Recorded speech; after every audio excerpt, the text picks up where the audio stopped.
I am seeing these hormone clinics, so-called wellness clinics, opening at every corner, and they are all after putting you on testosterone or estrogen hormone replacements. It's sad. Here's my approach.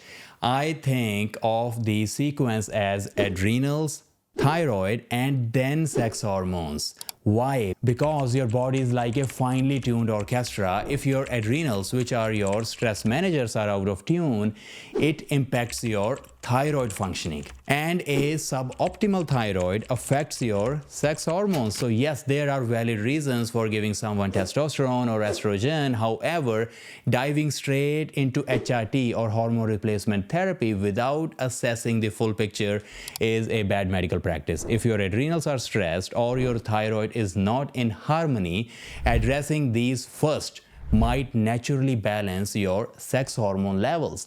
It should be about achieving wellness through a harmonious, well-tuned overall system, not quick fixes. Be careful, it's their money, but your health.